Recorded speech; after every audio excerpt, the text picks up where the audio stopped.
La información de los contenidos multimedia y en los sitios web asociados se proporciona únicamente con fines informativos y educativos.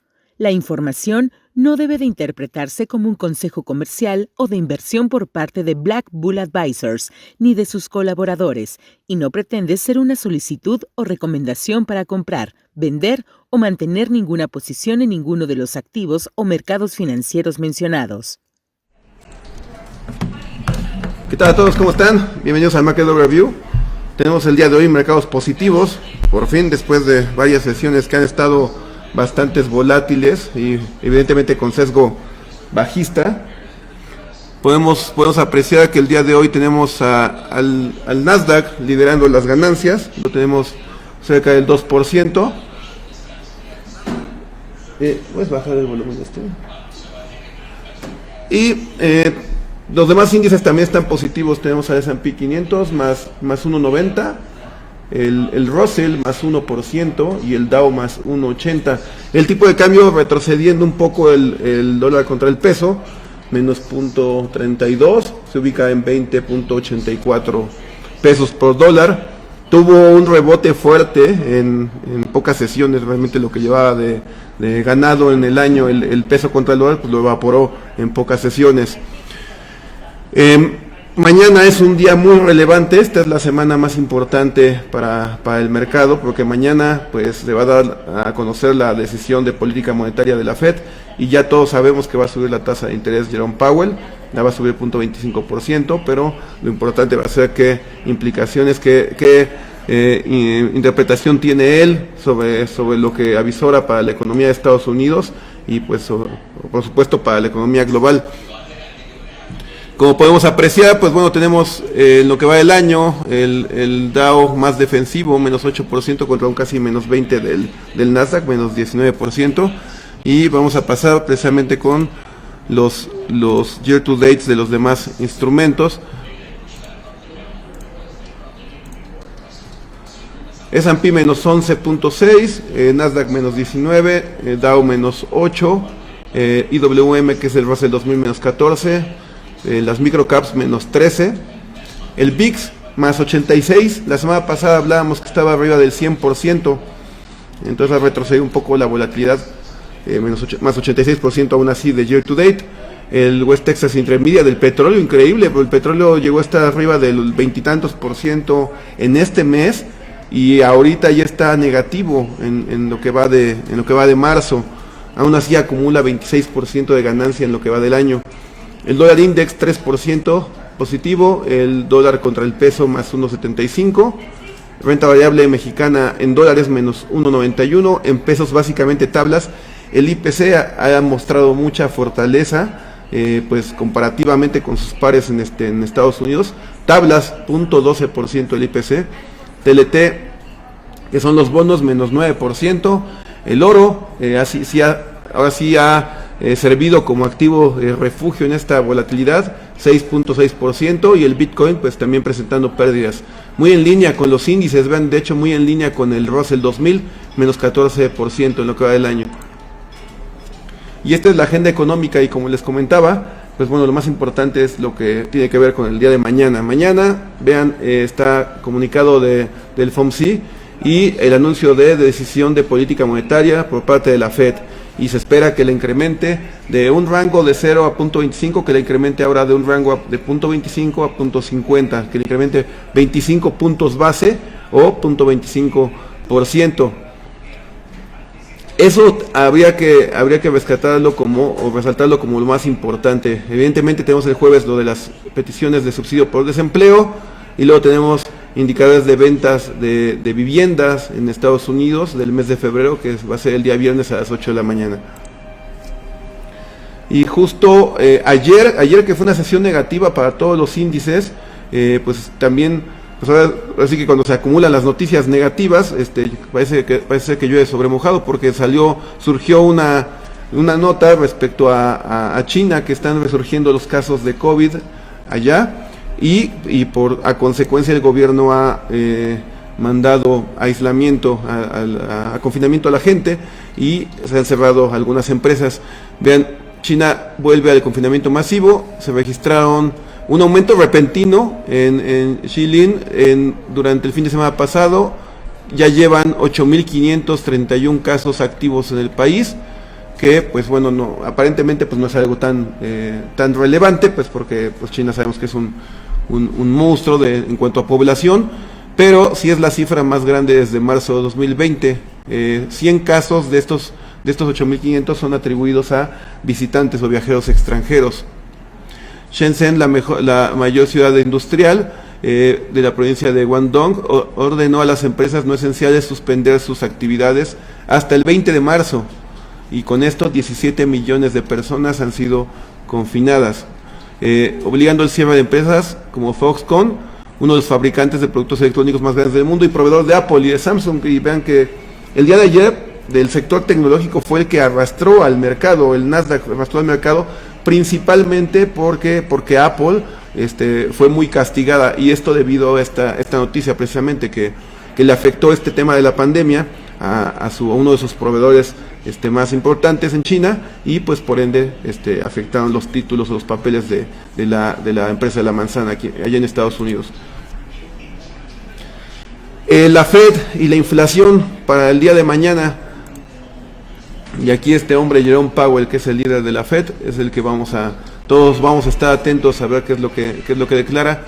El día de mañana, miércoles 16, se espera que incremente su tasa de interés, como les digo, pasándola a un rango de entre 0.25% y 0.50%.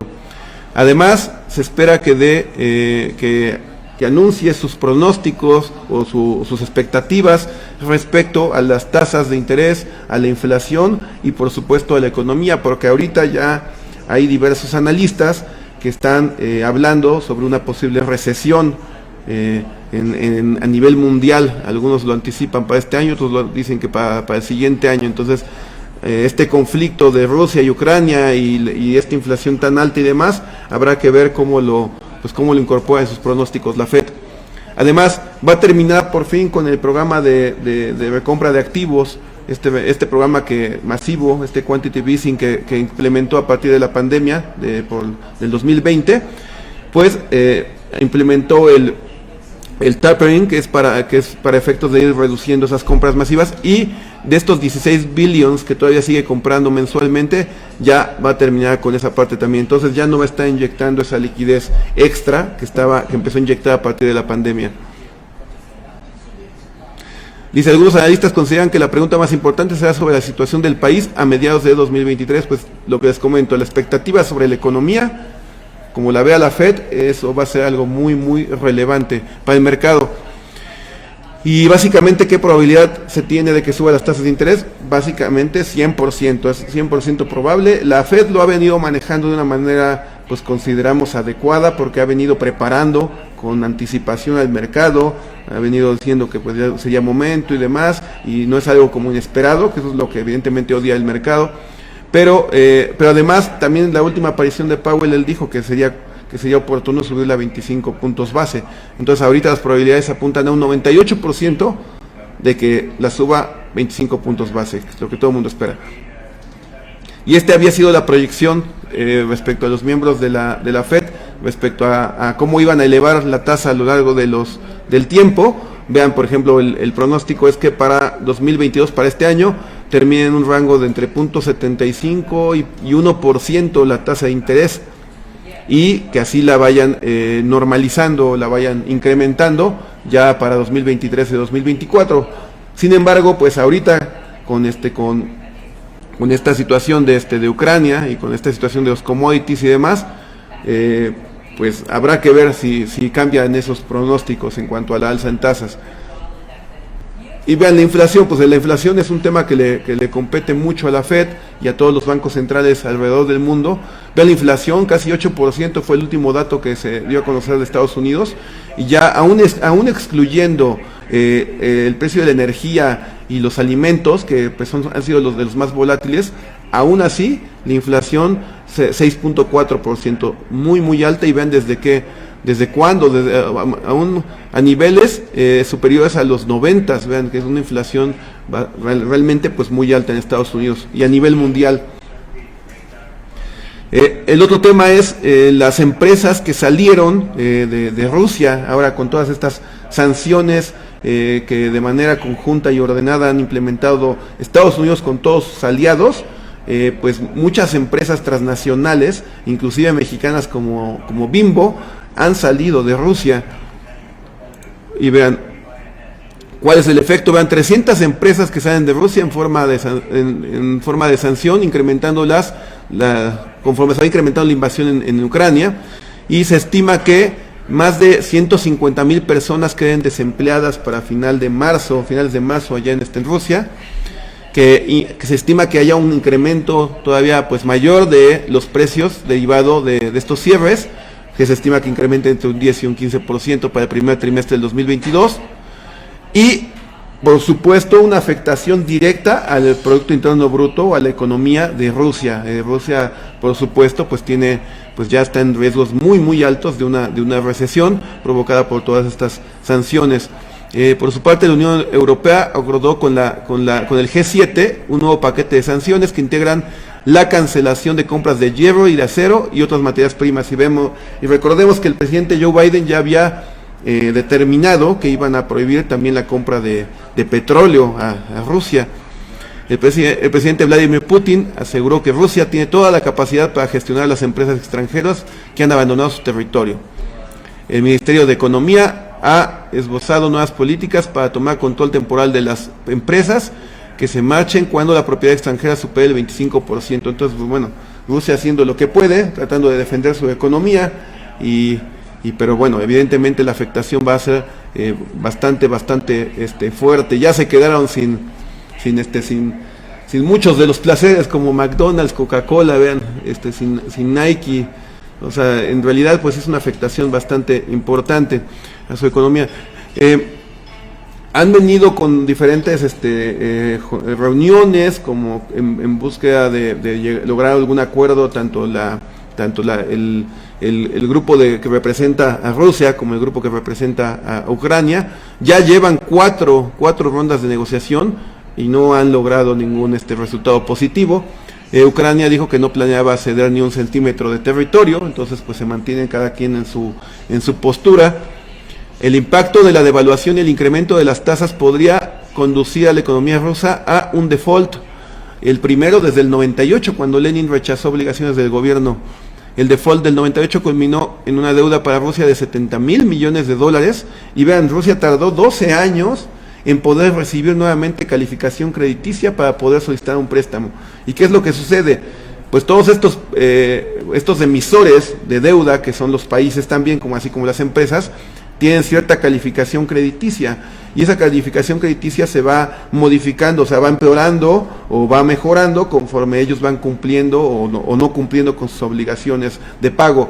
Entonces, un default es de lo peor que puede existir, porque quiere decir que no puede cumplir con sus compromisos, y al momento de caer en un default, pues no solamente le degradan la calificación, sino que se vuelve una deuda pues no recomendable, una deuda basura, digamos, y entonces ya les restringe el acceso al mercado de dinero o a los mercados internacionales para que puedan pedir prestado, y eso por supuesto pues también es un golpe brutal para su economía. Rusia necesita pagar 117 millones de dólares a los tenedores de bonos el día de mañana. Ellos dicen que sí lo harán, el mercado piensa que no lo va a hacer. Y el mercado, ¿por qué cree que no lo va a hacer? Pues bueno, los CDS, que son estos Credit Default Swaps, que son pues digamos como los seguros contra impago respecto a cierto país, incrementa la prima al percibirse que lo más probable es que se incumpla con el pago. Y vean, por ejemplo, comparativamente con México, pues los CDS de Rusia han incrementado drásticamente, por lo tanto el mercado está empezando a anticipar que Rusia va a incumplir con su deuda soberana.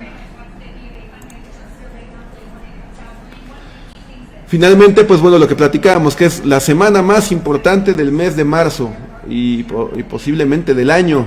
¿Por qué? Porque la Fed mañana va a subir tasas de interés, y vean, ahora muchos inversores, pues por supuesto se han sentido nerviosos con estas bajadas que ha tenido el mercado. No es tan usual que en los primeros 2 meses y medio del año el mercado pues ya haya retrocedido cerca del 20% o más en el caso del Nasdaq.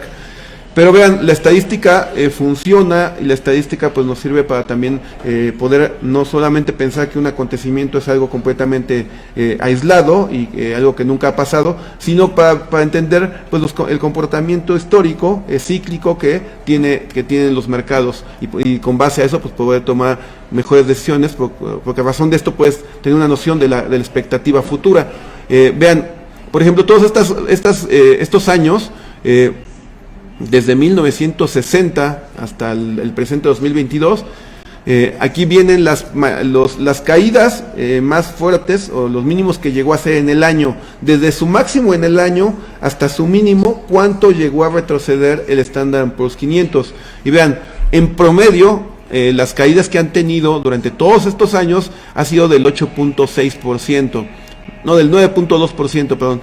Quiere decir que del máximo del año al mínimo que hizo ese mismo año llegó a caer cerca del 10% en promedio de toda esta muestra, que es bastante amplia. Por supuesto, hay años, o han habido años, donde ha caído pues mucho más, ¿no? Por ejemplo, cuando ha coincidido con crisis, por ejemplo, en 2008 cayó 48%, o en el 74 cayó 36%.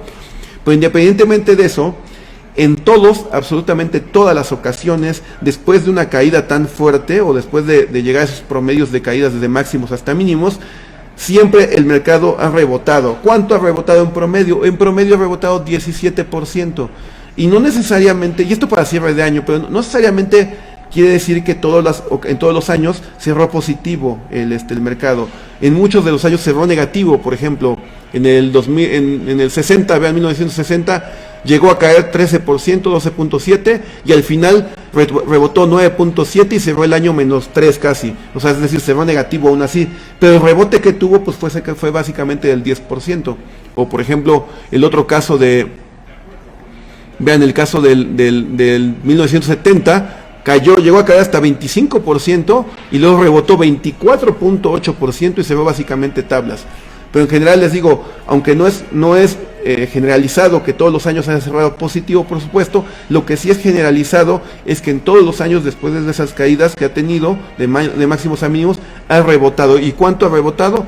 17.8%. Entonces algo que hay que destacar, porque ahorita precisamente hemos visto una caída del S&P 500 del 12.5%, que es inclusive superior al 9.2% promedio que hemos visto históricamente.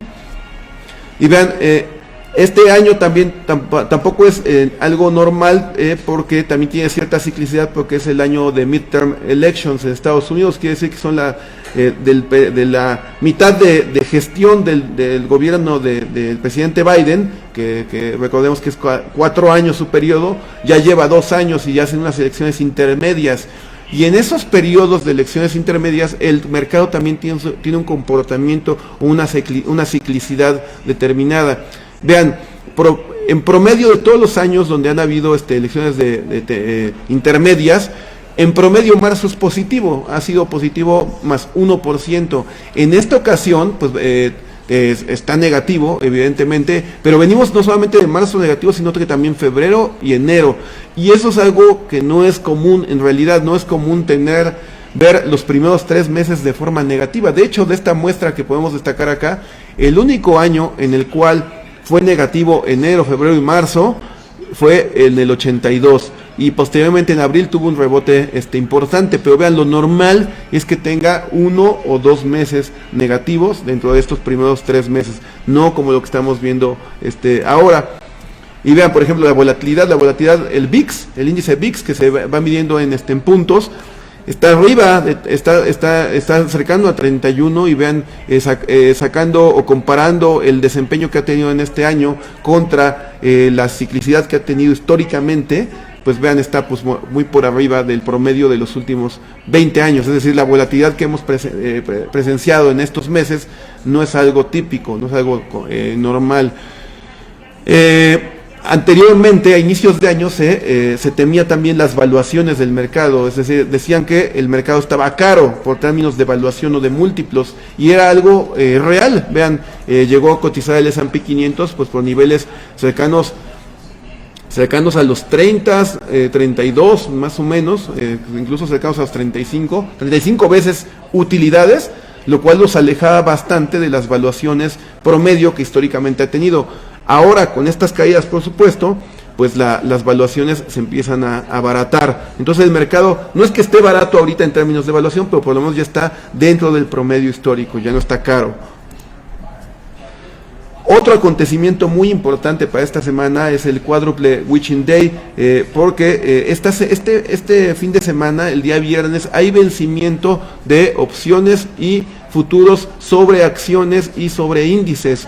Entonces, muchos de los inversores que, sobre todo, pues, están, como hay mucho pesimismo en el mercado, hay un pesimismo generalizado en el mercado, muchos inversores están, digamos, apostando o cubriéndose ante una baja adicional en el mercado. Entonces tienen posiciones bajistas, posiciones bearish, y esas posiciones pues se ven en las posiciones tipo put o que están cortos en los índices, y en el momento de tener vencimientos de estos índices, por ejemplo, para el caso de las opciones, si las opciones no presentan una utilidad o no están dentro del dinero, lo que hacen es que las tienen que liquidar con pérdidas, y para poder también hacer la cancelación, digamos, o tienen que hacer la operación contraria, y eso puede detonar pues mayores compras, ¿no? E inclusive, vean históricamente, por lo menos desde hace un año, vean, los Witching Day, cuando sucede este acontecimiento, pues normalmente el mercado experimenta una volatilidad muy grande, un volumen muy fuerte, porque pues hay todo este intercambio de flujos, pero vean cómo también ha coincidido con pisos de corto plazo. Entonces, pues esperemos que la Fed no vaya hasta a salir muy hawkish y vaya o muy pesimista respecto a la economía, y si no es así, más el evento del cuádruple Witching Day, podríamos presenciar que por fin tenga un rebote el mercado, por fin haga un piso en el corto plazo, ¿no? Que iría de la mano con la ciclicidad que ya hemos venido comentando. Finalmente vamos a pasar al análisis técnico, y vean, déjenme pasar al cotizador.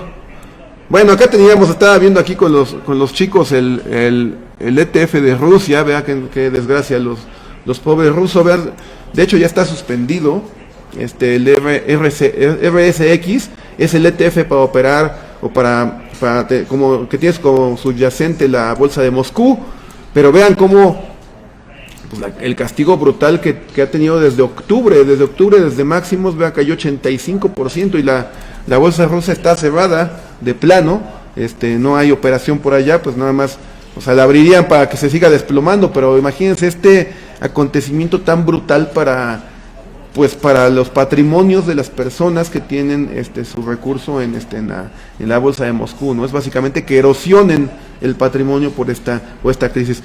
Por supuesto que también aprendiendo de la historia y demás, o sea, Rusia en algún momento tendrá que volver a levantarse y demás, y pues evidentemente vendrán oportunidades de inversión una vez que se estabilicen las cosas en ese país.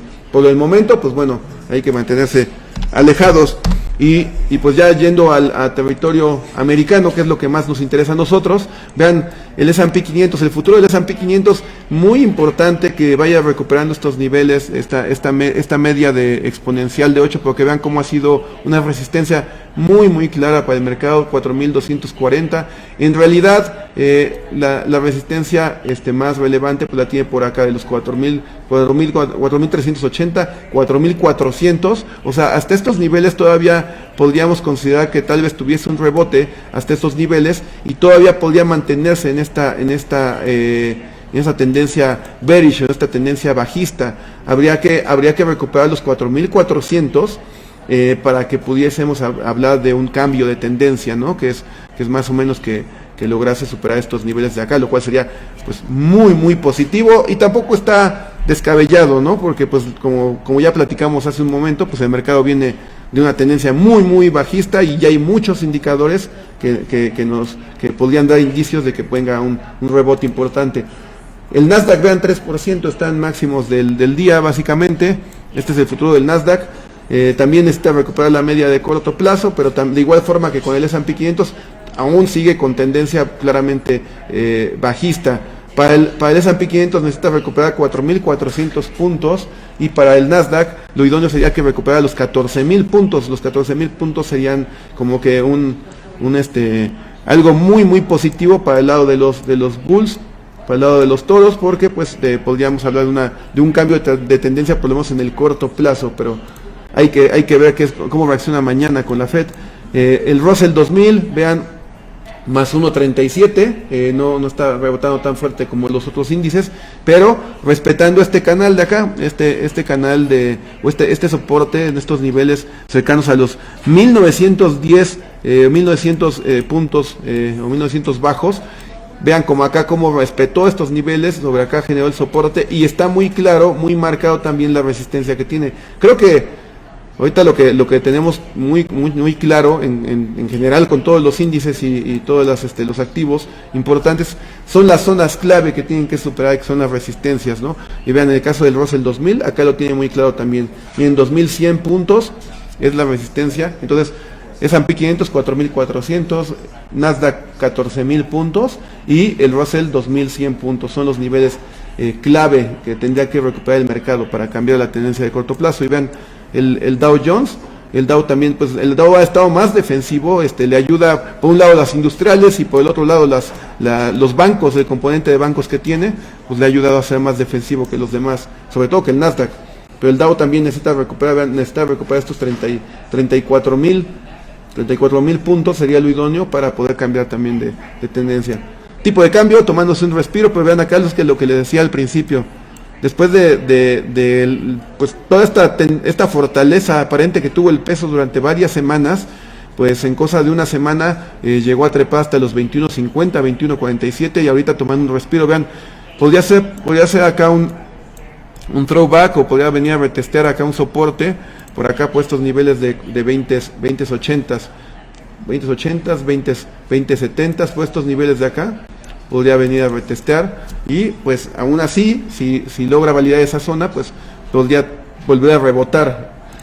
Otro activo que nos sorprende mucho es el petróleo. Recuerdan que habíamos comentado también en la transmisión pasada que iba a estar bueno un corto en el petróleo en algún momento. Pues espero que lo hayan aprovechado algunas personas. Nosotros no especulamos contra el petróleo, pero qué bueno que ya se empezó a retroceder, porque pues bueno, el petróleo, como saben, es el que está imprimiendo muchas presiones inflacionistas. Y vean, llegó a ser un máximo, el 4 de marzo llegó a ser un máximo por ahí de los 130 dólares, está brutal. Y de 130 dólares, el día de hoy llegó a bajar hasta 93, vean, ahorita lo tenemos en 95, pero lo que les comentaba hace un momento es que después de tener una ganancia mensual muy importante, vean, esta es una vela mensual, y vean pues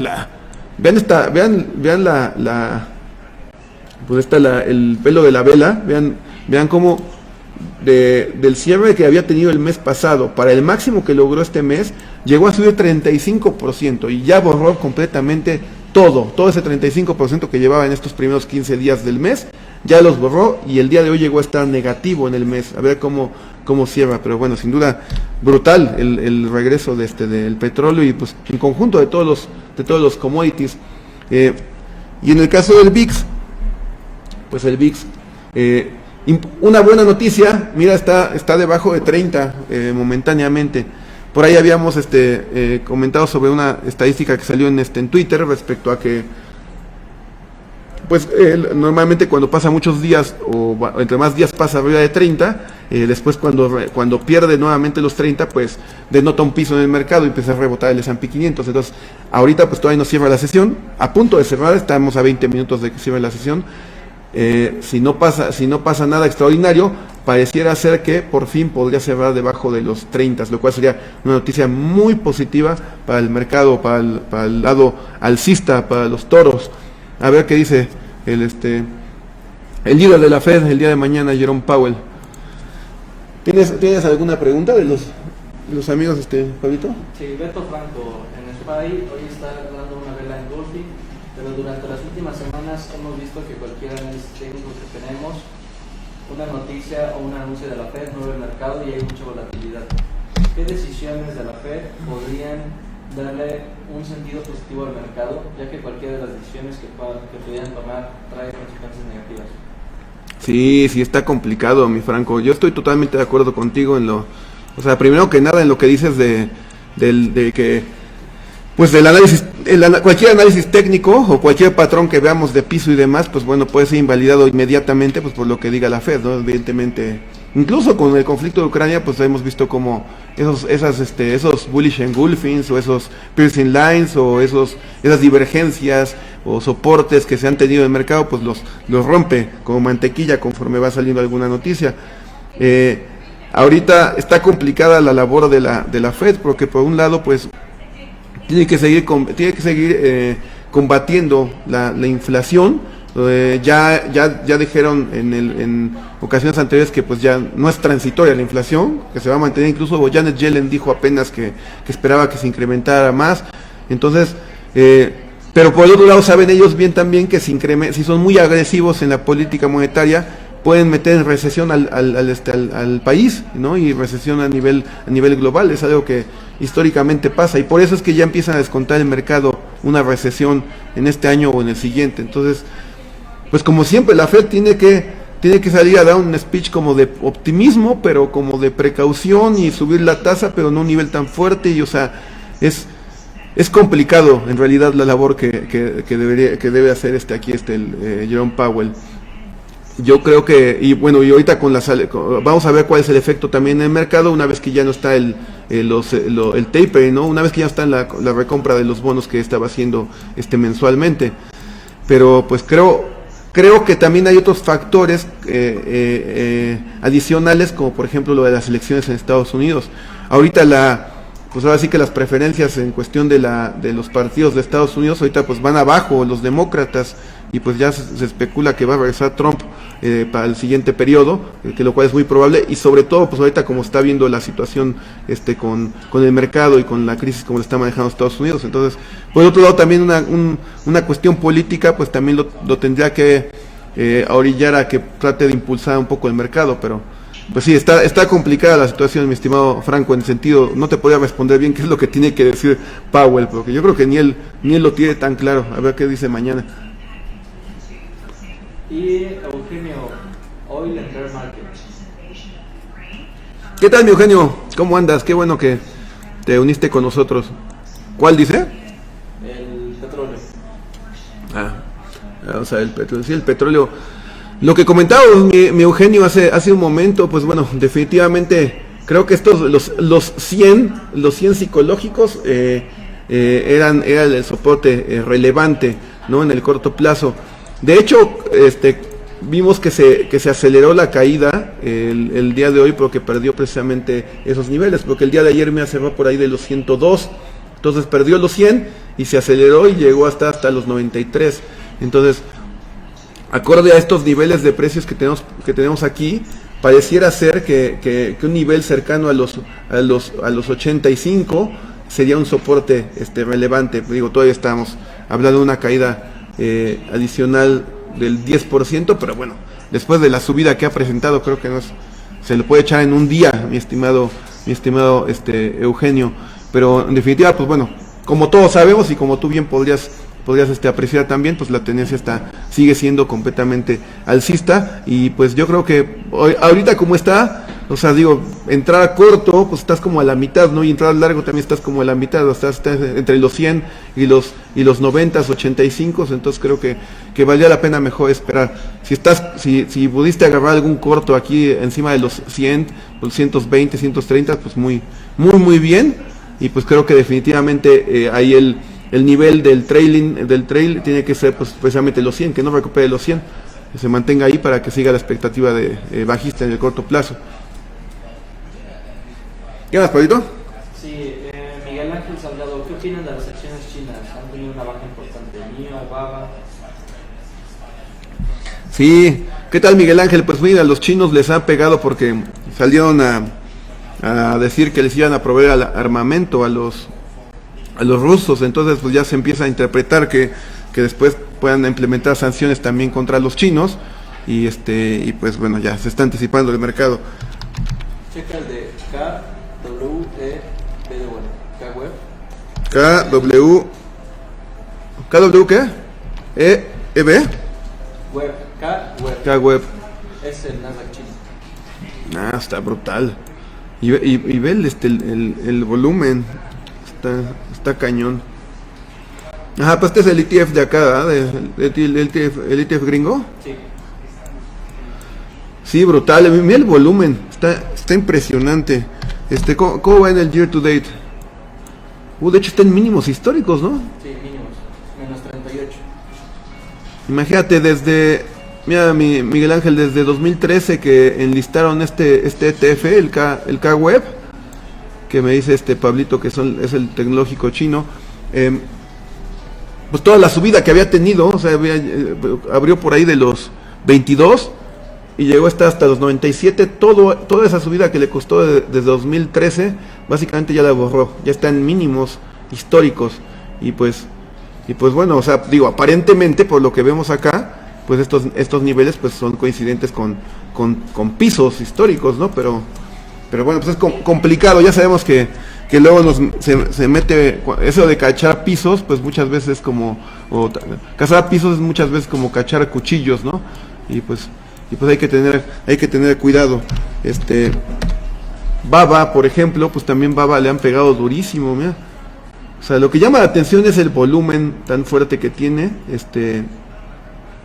pero en realidad pues no hay muchas situaciones que, o sea, ponemos fundamentalmente hablando y eso con lo que apenas no hay mucha claridad en cuestión de cómo va a salir este asunto de China con Rusia, o sea, o si efectivamente va a seguir apoyando, si Estados Unidos le va a implementar sanciones también a China, y si es eso, pues evidentemente no es el piso se seguirá cayendo, o qué va a pasar, o sea, es difícil saber en realidad. Sabemos que están baratas, pero también sabemos que lo barato puede estar más barato, mi estimado Miguel. Entonces, pues no.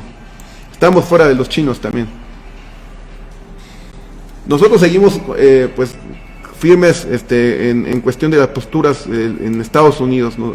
Pues en realidad, pues, digo, salvo México, que ha tenido un desempeño bastante bueno este año, creemos que Estados Unidos pues va a rebotar, van a rebotar sus índices. ¿Nada más, Polito? Luis Estrada, hola, ¿qué te parece el de WWE? ¿Cómo estás, mi Luis? Pues sí, sacando el Mexican Power, mi estimado Luis. Mira.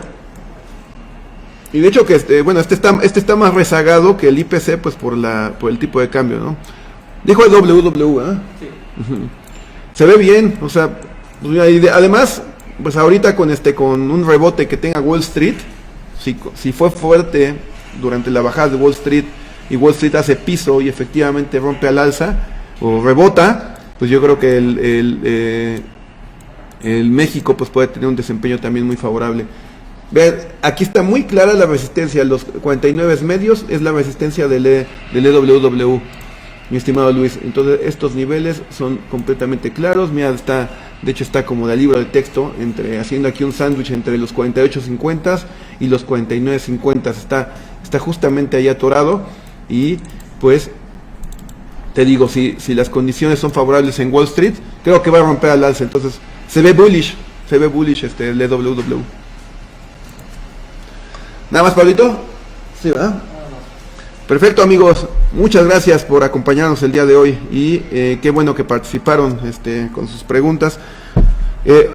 Échenos la mano suscribiéndose en el canal de YouTube, donde subimos los mini clips de las transmisiones que hacemos de manera semanal.